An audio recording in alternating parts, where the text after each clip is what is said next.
Hello बच्चों, let's see this question. In the circuit shown below, the switch remains in position 1 for a long time and then thrown to position 2.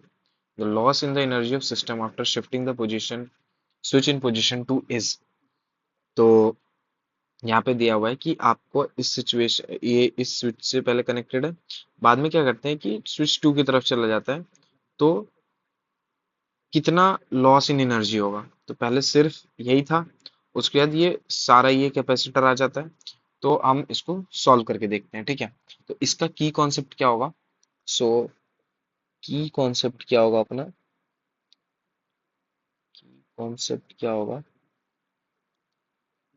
देखो, इसमें अगर आपको ये चीज पता है ना कि सीरीज और पैरेलल कॉम्बिनेशन ऑफ कैपेसिटर के क्या क्या कंडीशन होते हैं, कि कहाँ पे पोटेंशियल सेम रहता है, कहाँ पे चार्ज सेम रहता है, तो अगर हम ये चीजें पता है तो बहुत आसानी से ये क्वेश्चन हम सॉल्व कर सकते हैं। So what will be the our key concept? Series and parallel combination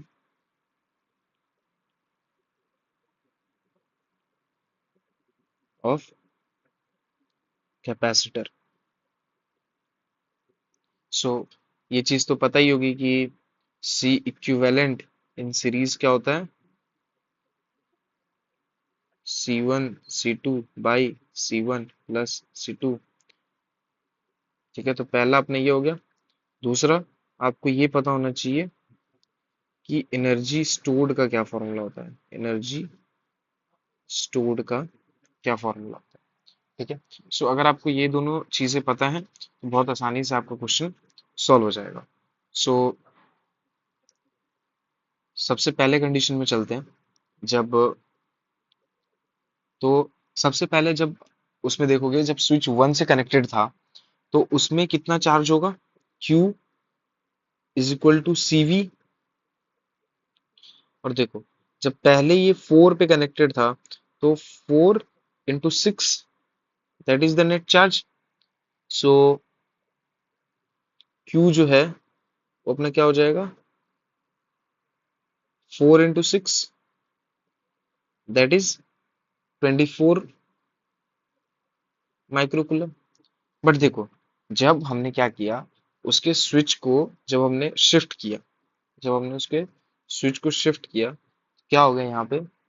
ये था 6 वोल्ट, और यहाँ से जो है स्विच को हम क्या कर रहे हैं, ये था अपना 4 माइक्रोफेराड। यहाँ से हमने क्या किया, स्विच को हटा करके इधर शिफ्ट कर दिया।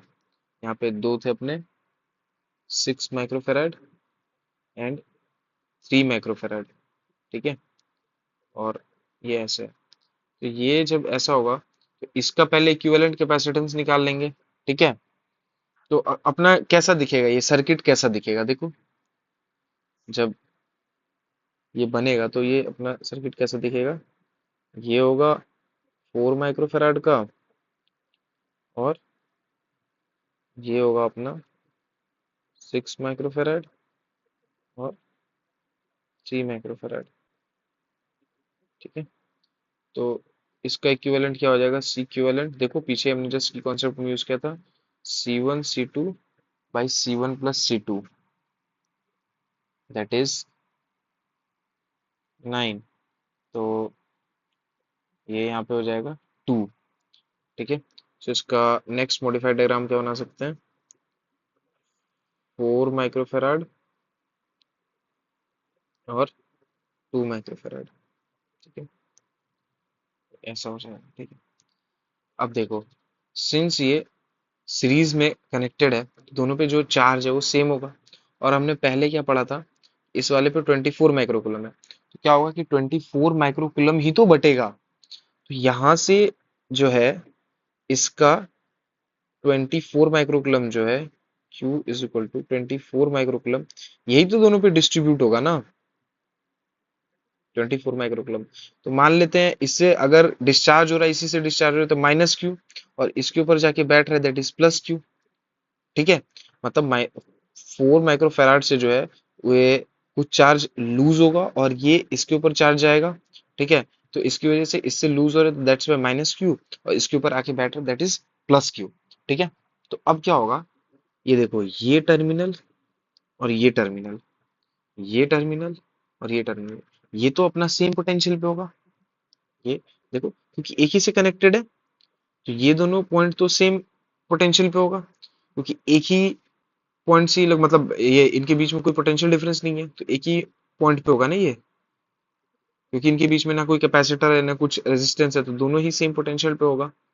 तो इसके लिए हम क्या इक्वेशन लिख सकते हैं, देखो कि, और हमें एक चीज पता है कि Q is equal to C V, therefore V is equal to Q by C.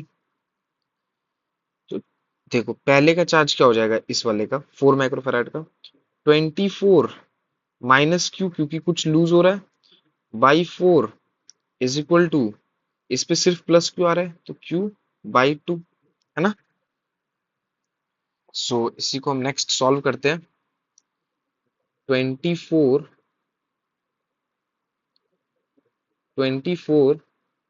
Minus Q divided by 4 is equal to Q by 2, that is, ये 2 से 2 चला जाएगा, that is 2Q is equal to 24 minus Q, तो 24 is equal to 3Q, that implies Q is equal to 8 microcoulomb. ठीक है, तो ये अपने आप Q मिल गया अपने को।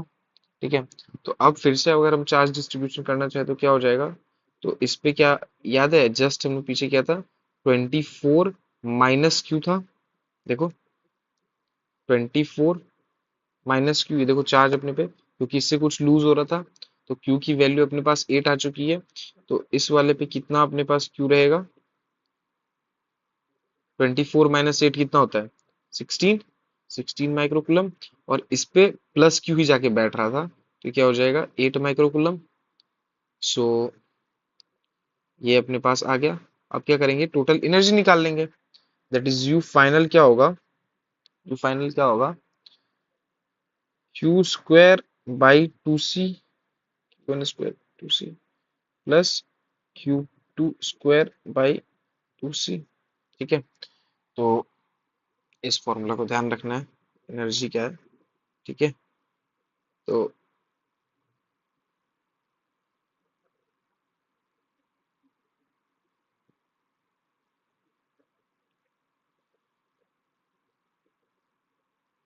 फिर हम नेक्स्ट इसको सॉल्व करते हैं। सो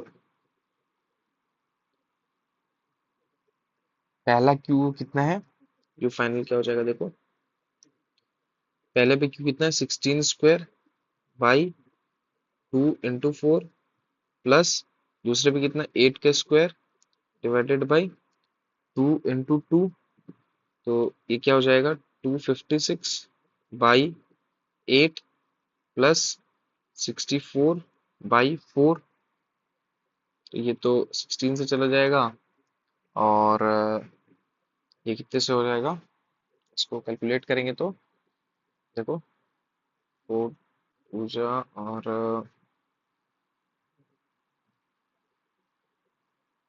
128, दैट इज 32, तो ये क्या हो जाएगा, 32 plus 16, and it will come to 48 joule, 48 micro joule. ठीक है, अब इनिशियल क्या है अपने पास, यू इनिशियल, तो यू इनिशियल में अपने पास देखो, यू इनिशियल में क्या था, सिर्फ अपने पास ये वाला कैपेसिटर था 4 माइक्रोफेराड का, तो बस हमें क्यू स्क्वायर, और पहले वाले पे चार्ज कितना था हमने कैलकुलेट किया था 24 माइक्रोजूल, तो क्यू स्क्वायर बाई 2C से हम क्या लिख लेंगे,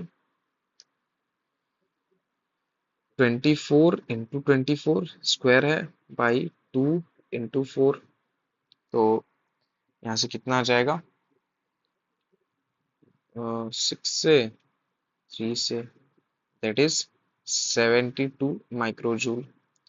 तो अब लॉस इन एनर्जी क्या होता है, सॉरी यहाँ पे यू इनिशियल होगा ना, you initial, you initial, so loss in energy, मतलब पहले कितना था और बाद में कितना हुआ, तो 72 माइक्रोजूल माइनस 48 माइक्रोजूल कितना होता है? 24 माइक्रोजूल, है ना? So it will be 24 microjoule. So हमने अपने की कॉन्सेप्ट एनर्जी और कैपेसिटर का सीरीज में कैसे यूज करते हैं, पैरेलल में कैसे यूज करते हैं, उसको सॉल्व करके हमने क्या पाया आंसर कि हमारा जो है 24 माइक्रोजूल आंसर आया है, एंड 24 माइक्रोजूल बी ऑप्शन है। So option B will be correct by using our key concepts. I hope you understood. Thank you and all the best.